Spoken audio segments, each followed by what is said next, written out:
our next segment highlights the topic, The Crowd Sings Back. The best ideas shaping culture are shaped by culture.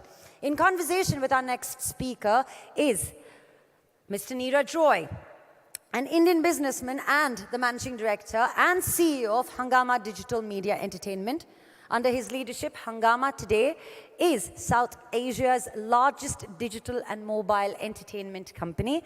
He was recently voted amongst the 50 most influential people in the mobile entertainment globally. So ladies and gentlemen, with a huge round of applause, please welcome Mr. Roy. Cool, casual, there is no barcode here. Would be IAA soldier. Let's do that. All right, ladies and gentlemen, joining Mr. Roy is our next speaker. What can I say? His name reminds me of Bridget Jones' Diary.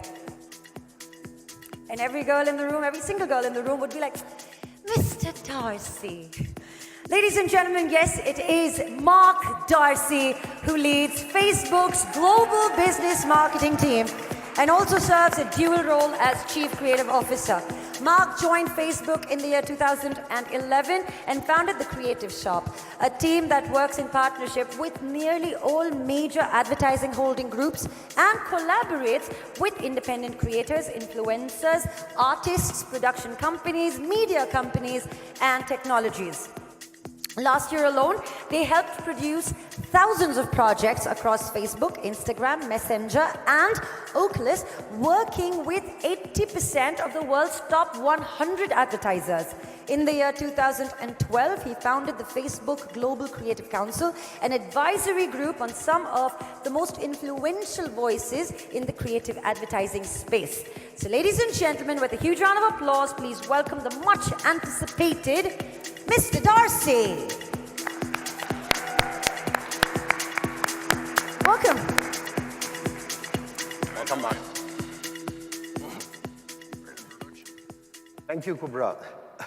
A very, very good afternoon, friends. I know you've all had your lunch, but once again, a big round of applause for our guest from here, from New York. Thank you. Thank you very much. Thank you. So over the next 30 minutes, Mark, this has been a topic and subject which we at the IAA have in our own way championed the last 3 or 4 years. The whole theme around content and branded content and content marketing, etc. So we're looking forward to an exciting conversation. Why don't you start with first just giving the audience a sense of your role at Facebook, and also particularly the fact that when we were talking backstage, you've been from the agency, you've been in media, etc. So, give them a little sense of that. I would be happy to, and I just want to say how lovely it is to be here. Whoever decided to have this as a location to bring us all together, well done. It's a real pleasure to be here. Well, the credit there goes to really wonderful. Sundar Swami, Pradeep Guha, Ramesh Narayan. So thank you for them. Thank you for having me. As far as like my background, I started off in New Zealand as a creative, as a copywriter, creative director. I spent 10, 15 years in New York doing that. And then I worked in media. I worked for Time Warner as Chief Creative Officer there of a group there for about 7 years. And then in 2011, as the excellent introduction said, I came to Facebook to establish a creative function. And that sounds good, but if you remember, if those of you who remember Facebook in 2011, we had little ads on the side of a website. Yes. So being creative was a whole thing unto itself. But luckily, over the 8 years I've been there, the canvas and paint of creativity across our platforms on mobile have really accelerated. And as you heard, the group, the Creative Shop, and the work we've been doing with agencies and clients all around the world has really pushed forward mobile creativity and creativity for our clients. And that's been fantastic. And then about 6 or 7 months ago, I took on the running our business marketing. So we have 2 main groups. Antonio Lucio runs our consumer marketing, and we have a business group that I now have the privilege of running around the world in about 60 markets. And that's really dedicated and focused to all of you and all the businesses and agencies around the world and how we create tools and platforms, events, training to enable people to unlock the potential of these services to grow their business. And that's what I do now. And I'm sure you're delighted to be here in India, which I believe now is the second largest audience for you anywhere in the world, or is soon to become the largest audience in terms of just the sheer size of consumers. And obviously in India, we've had a fascinating last 2 years of a digital explosion. Several speakers before have talked about how in just 2 years there has been a 10x growth in data consumption, driven predominantly with deeper penetration of smartphones and the lowest cost data anywhere in the world. I mean, 2 years back, we used to be $3.50 for a gig of data. Now for 70 US cents, you can get 30 gigs of data. So I was reading just yesterday, Mark, eMarketer put out a story saying that in the US this year, 2019, digital advertising will eclipse traditional, which is print television, and perhaps get closer to about 54% of the market. For the first time in a major market, it's kind of getting there. And for us at IAA, we have celebrated expression in, and commercial expression of doing this. And, when I was talking to you backstage, you mentioned there has never been a better time to incubate, support ideas which are driven by brands. Yeah. Why do you feel so? Well, first of all, I'll just say about the shift, I think media, if we're doing media right, media should just shift where people are and how people are consuming content, right? So I've always believed very much that newspapers, different services, out-of-home radio, whatever it may be, all have a valuable place to play depending on what you're looking to do. And we just have to have our ideas be built where people are and be created where they are. And that's really, I think, why you're seeing that shift. But in terms of ideas, I think it comes back to my background. I grew up in New Zealand and in sort of the late 80s, even coming into the business. And I think sometimes there's so much change around us, we lose sight of the simple fact that we live in an extraordinary time where the distance between the ideas we have in our head and the marketplace have never been shorter. So people everywhere who are connected aren't just connected to consume content and connect with their friends and family, they're also connected to have the ideas that they want to put into the world, find the people who may care about them unbelievably quickly. And this is a distribution of power and potential that's really been unprecedented, and I think it's an incredibly exciting thing. Whether you're inside a large company in India and you've got an idea that you want to experiment with to learn how to reinvent your vertical or your company or your category, it's not just a small business thing.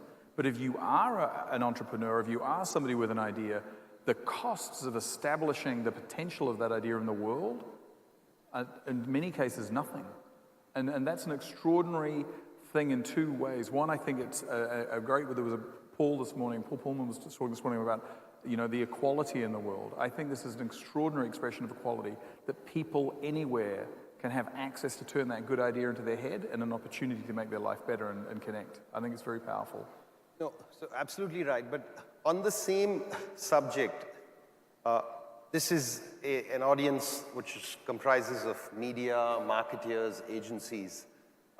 And traditionally, we've been accustomed to 1, 2, 3 forms of creative. Yeah. And they will get an expression either on radio, either on print, outdoor, television. And one of the conversations that's been talked about in this whole theme around content marketing is always on content marketing. From your experience, could you share with the audience some examples of mainstream brands of how they are going about doing this, including the creation of, so if 10 years back there was a need of a chief digital officer, there is now increasingly a role of a chief content officer in a company. And how do they navigate this? How do they get into a conversation which is almost daily without intimidating, their prospects, their customers in a certain form? Yeah, well, I think the starting point, and obviously this is a conversation we've had for many years in many places, this idea of being always on. And I think it's not a phrase that I use. If I had a phrase, it would be always be interesting or always be relevant. And I actually think more than anything, our first belief is putting people first in the things that we do. And the reason all brands, I think, need to do that is just because we can create all this content, all these different stories, isn't the right place to start. The right place to start is our customer. our audience, whom we're trying to connect with, and what do we going to make that's going to be relevant and rewarding for them, and meeting them where they are. If we start with that lens, a lot of the questions you ask are answered by our primacy of our customer, which we say, well, they're here, and this is where they are on the journey. This is what I need to create to connect with them, to grow my business, to drive the, whether it's attention or action that we're looking to stimulate. I think the thing that you end up with is you do end up, for every brand in this room and every brand around the world, with more of a portfolio of a curated experience for your ideas, where you have an idea, you have a brand story, you have a film, you have whatever it may be, a marketing idea, and you need to express it in two ways. One piece is not going to be right for every single opportunity to connect with that audience, so you need to make sure you're building it in the right way. And you need to do the other thing. What we were talking about earlier, it needs to reflect culture. It needs to be responsive and iterative. We can't just make something, release it to the world, and fold our arms. We need to listen to how it's working and constantly improve it. So I think that's a really different attitude to creativity from where I grew up, which is like you make an ad, you release the ad, you go home. It's far more of a constant dialogue and conversation with the idea and how it's working. Interesting example that comes to my mind was, I think, a year and a half back, like what Oreo did as an example with the Oreo of, work? My question really was about... I'll give you another example, though. So last year, I had the great privilege of judging the Cannes Lion Festival and the social and influencer. And this very topic that you talk about was around, some of the very best work in the world. And one of the pieces of work that was very good, if you may have seen it, if you followed that world, was the work that an agency, Droga 5, did in Australia, for the Australian Tourism Corporation. And the thing that was fascinating about that piece, talking of television, is there was a Super Bowl commercial as one of the centerpieces. If you haven't seen the campaign, it was excellent. They pretended there was a new Crocodile Dundee film coming out, a big Hollywood blockbuster. And it was very, very popular. What's interesting when you look at the portfolio of content they curated, that was the central idea. There was a central film, but they built perfect executions around multitudes of different areas to bring that idea to life. So yes, you end up with a portfolio of content, but it's around a singular idea and it's beautifully crafted. So the craft you're looking for is still there. The other example that won a lot, which I think is a great case study to look at how this works as far as with culture, was Nike's campaign of Nothing Beats a Londoner, where they worked with the community to build the story, and they built it on stories, they built it where that community lived. So again, this idea of meeting our audience at eye level and creating for where they are and how they are. Interesting. And if the audience here were to look for examples, etc., does Facebook support, showcasing quality case studies, etc., and where could they find those? Well, those case studies are pretty widely available, but on Facebook, we have a Facebook for Business website where we put a lot of those. Facebook for Business. And we have a lot of case studies, not just of creative award-winning work, but amazing stories. And we have amazing stories from companies right here in India. I was just in Mumbai for a few days meeting with some of the companies that are building. And have you heard of Desi Hangover? Mm-hmm. So we met with the founder there. And when I think of a company, I was talking earlier of ideas into action. To have the idea, and we were talking earlier about purpose, to have an idea that the craft of making Indian shoes is as noble and valuable as a Milanese shoemaker, and to create a business where that economic power can be distributed, and you've now got 50,000 customers and you're building it on Instagram, you're building it across that. I think that's an extraordinary empowerment of a business case study of somebody taking that idea and building it into the world. And there are numerous ones, all around the world of people who are doing this every single day. So one of the things I love about my job, and it's a great job, is I get to work with the biggest marketers in the world, and they're the ones that are reinventing, and then you meet people like that are taking ideas and taking them to the world. You talked about purpose and purpose of business, etc. So, the theme of our conference here, the Congress here, is brand dharma, and which is really, your purpose, your objective, the action of sorts. What would be, Facebook's message as brand dharma to a market, to its core constituency, to its, consumers? Well, if you've ever spoken to anyone from Facebook, the first thing we have is this fundamental responsibility to the 2 billion people who use our services every single day with their information. And so the thing that defines the company is that and protecting that. And then secondarily, I think it's creating those spaces to make the ability for all of us, all around the world, to connect in a space that's respectful and conforms to community standards. And that goes across the gamut, from election integrity, which I know is a huge issue in India right now, to content moderation, to all the different aspects of control and transparency across advertising. And I think in that area, if you've been following the company, the investments we've been making, continue to make, and will continue to make, when you think of responsibility and you think of the issues you raise, I think all companies have them, but for us that would be the primary one. I think secondarily, I touch on my earlier points that I think we have a responsibility to businesses and to people with ideas to make the potential of the power of these platforms open and available to as many people as possible.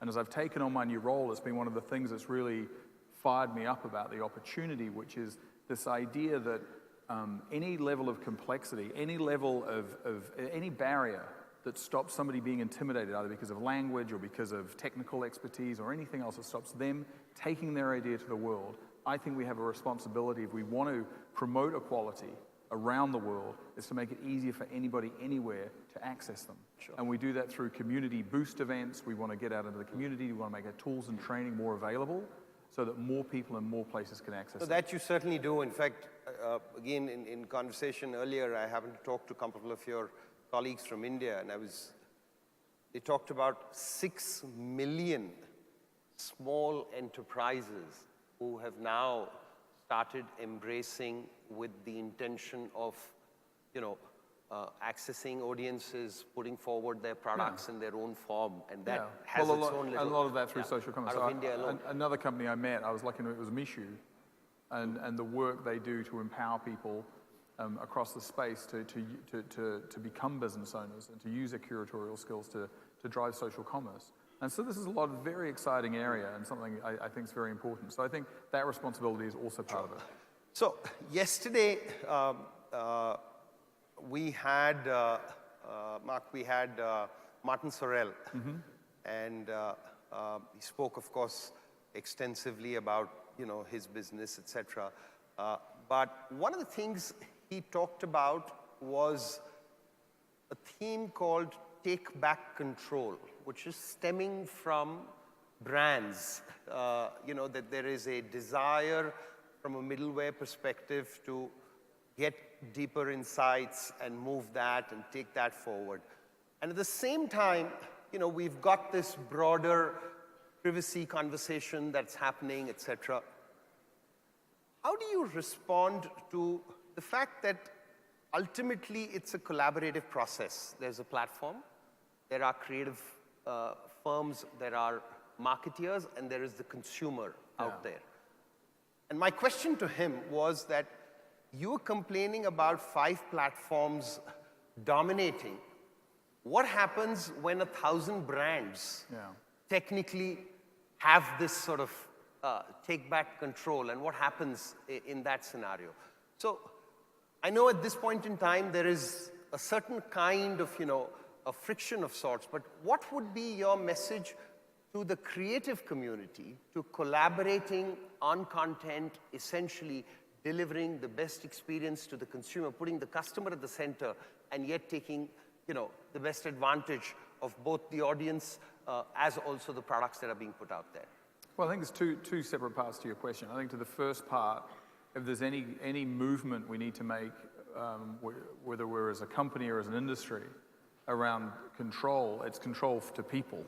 So the shift needs to be not control of our data as all of us as people to a company. It needs to be control that we have more control. Which you have initiated. And if anybody wants to check, they can... We need more transparency and more control and more education so people understand that the data belongs to them. This is how it's protected and how it is used, and give people more control and easy choices of those control so they choose. So if there's any control, I didn't see Saman's talk, but if there's any talk of control, I would be advocating very strongly on the part of people and them to determine what this is going to be. In terms of creativity, I think, yes, I think there's a huge symmetry of value that needs to be established, that if we are going to create things that are directed to you, there's an overwhelming value that you get a benefit out of it. I think that's been true for a long time. So let's switch to the content and the creative side of this conversation. As you're probably aware, India has a very rich heritage. We produce almost 1,500 films a year in 17, 18 languages. Our film industry is about 100 plus years old. Our advertising world, driven 30 years back with the advent of broadcasters, we now have 900 TV channels out there. And traditionally, that has been the centerpiece.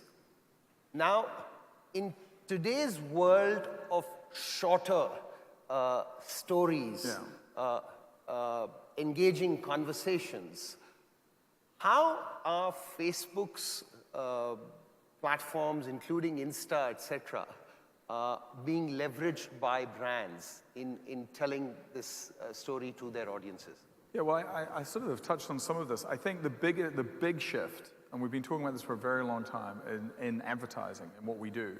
We're about a 100-year-old business globally, and it's been a reasonably simple business for most of that time, that there's something we watch, and it's very disruptible. And we've been very good at doing that. And that works very well when you have finite choice and limited control. As I grew up in New Zealand with 2 TV channels and no remote control, we couldn't afford remote controls, right? It was very simple business. However, when you have infinite choice and total control and zero cost of movement before those controls, you simply have to build your ideas where people are and how they consume. And one of the biggest things I think that gets missed in how companies like Facebook build is we build how people are consuming. They drive the change. People drive the change. Therefore, as creatives, as marketers, as content makers, we have to build to them. They are in charge of this. So if they say they have 2 seconds, 5 seconds, 3 minutes, we need to shape our ideas to that. We don't get to debate that. They've told us through their behavior. There was an example that you were sharing about, a youngster watching ice hockey. Yeah. And the narration to that. I think tell the audience about that, because that's an interesting perspective to where consumption is heading. Yeah, it was just those moments we all have in our lives when you meet someone and they tell you a story. And there was a friend of mine in New Zealand whose son plays ice hockey. And I said, oh, you must enjoy watching the games. And obviously there's a lot of great sport on TV. And to this young man, he was actually interested in 3 dimensions. One was playing hockey, one was watching obviously very compressed clips of the best parts of it, and the other was playing video games. Those were, and then it was actually watching it. And I think the way in which that told me was like the optimization of our time. It's not that people aren't watching linear sports, it's that we choose the greatest reward on our attention at any moment in the day. Therefore, the idea of an audience that is in any way confined is just nonsense. But it's not about Facebook, it's just nonsense. If we have infinite choice, we have total control, advertising, marketing messages, the relevance and reward of them built around people is a primacy. Whether you're building on us, whether you're building on TV, whether you're putting, it doesn't matter, because the competitive nature of the landscape we're building for is never been more intense. Well, that tees me up for the next question to you. So in India, like in most parts of the world, we are witnessing a huge resurgence, a huge sort of explosion of OTT platforms. Yeah. And traditionally in India, which has been, we have about 190 million households, largely a single TV, and hence the kind of programming was essentially catered to who had the power of the remote. Oh, right. And, prime time was that. Whereas in an OTT world, you're moving prime time is my time. Yeah. And we've got some amazing stories which are getting sort of tabled out there. There are about 20-odd platforms. And it's all boiling down to, ultimately, it's only those 24 hours that you've got. Yeah. So how is Facebook preparing for this emerging landscape, whether in this market or indeed all over the world? Yeah, well, video, is everywhere through our platform. So video, you know, when I grew up, when most of us grew up, video was a defined sort of medium, like it was a painter or it was like a thing, and we made video. And I think video has permeated almost every corner of our digital experiences in different ways for different reasons. I think the one you're referring to is more of a linear kind of lean back sort of experiential thing, and we've launched Watch recently in the last couple of years. I think it's about 400 million people. It's on Light here in India as well, and I think it's, you know, it's early days, but what's exciting about it is our point of view with it is really the sociability of video. One of the things, I think it's about 12 million watch parties where the video is the conduit to connecting people. And that's really been a real focus of our product teams, is looking for social connection through media. And with Watch, that's what we're seeing with a lot of people coming together through shared passions, or they want to talk about a particular show. And that connection is, I think, one of the differentiators. But video overall, if you look at stories and the growth of stories, it's the fastest growing story medium, I think, in history. Like it's nothing, we've never seen anything like it. So if you're using video in stories, it's going to be sharp bursts generally, but it's still video and it's incredibly compelling. And the sweet spot for stories would be what, like 30 seconds, 60 seconds? What is the sweet spot from your experience? You know, it's a lot shorter than that. You know, you're looking, I mean, we generally feel mobile best practice is around 3 seconds to make sure you're capturing attention. You know, you can do different things, but people are moving. If you look at behavior of how we use stories, you know, that we're looking at them incredibly quickly as we move through our feed, as we look at stories. And again, that is not any platforms. That is people. People tell us how they use this technology. It is our job as creatives and marketers to meet them. I know this is a bit of a geekier kind of question, but you talked video, and I agree with you. Video is becoming ubiquitous. It's always on. Your views on the player itself, and the fact that the player is the next real estate. The reason we are finding e-commerce companies now producing films, you know, because it becomes an easier way to keep engaged audiences, etc. Are there any key trends you're seeing as far as the player and the immersive nature on that? And on that same topic, on content, are you seeing certain kinds of trends even with virtual reality that brands are perhaps experiencing?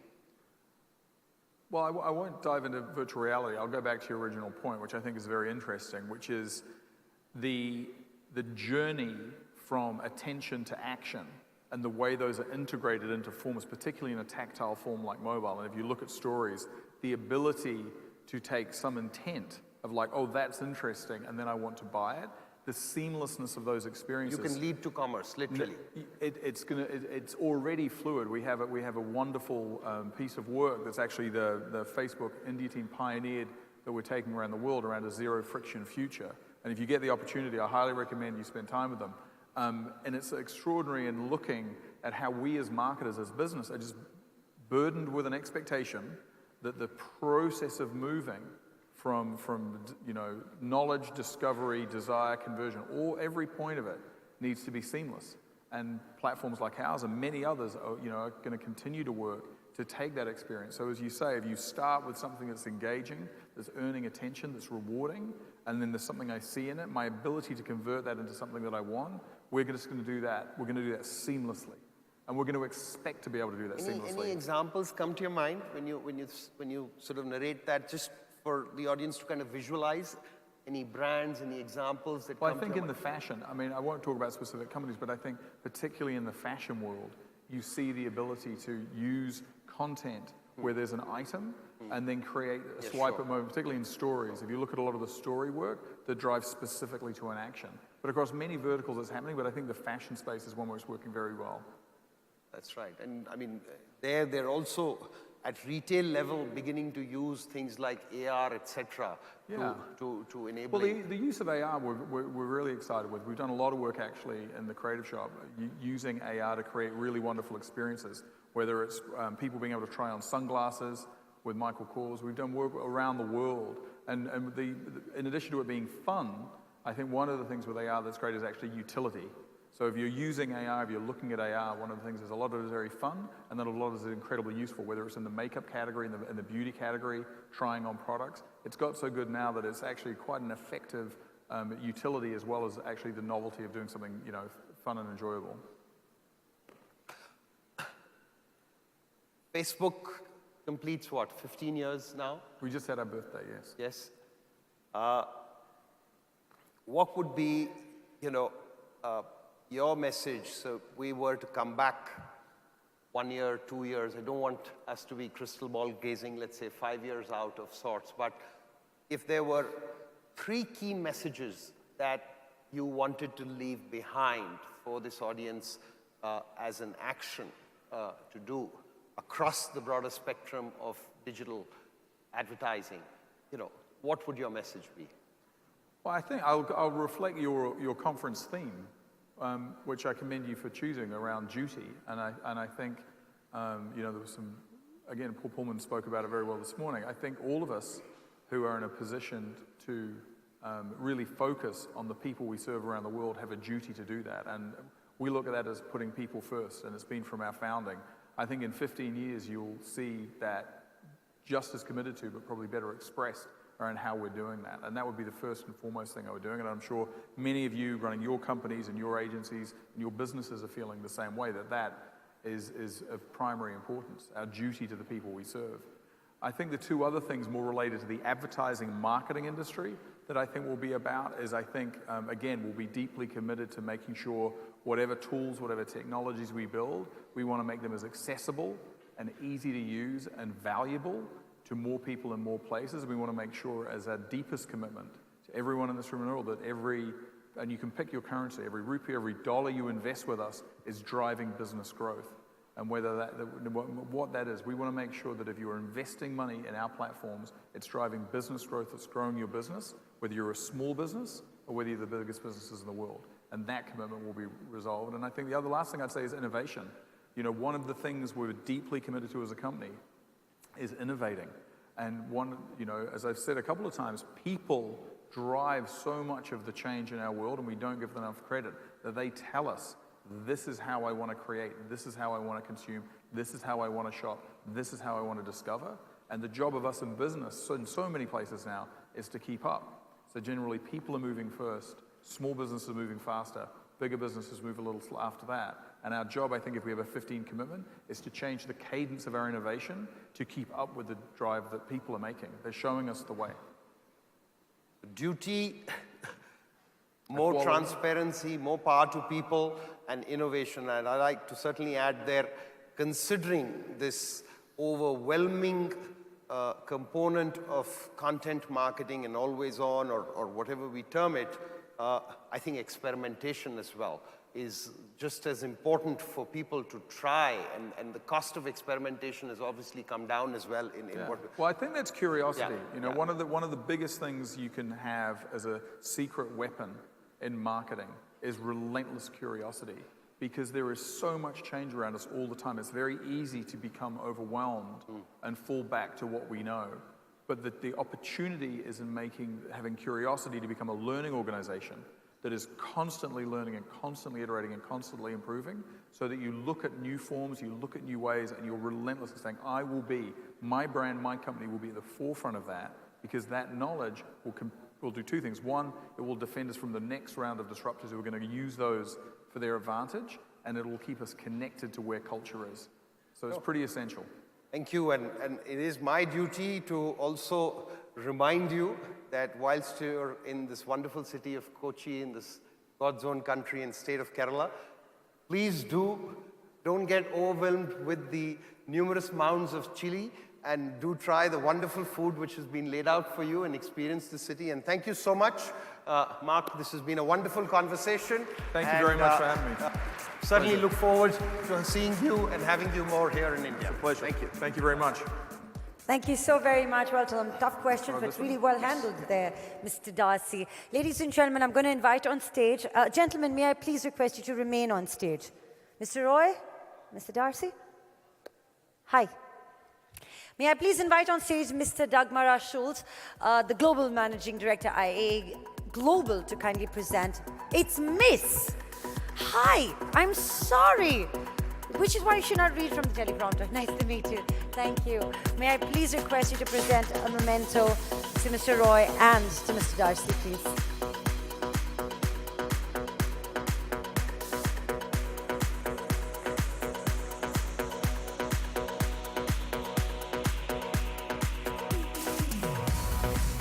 Thank you very much.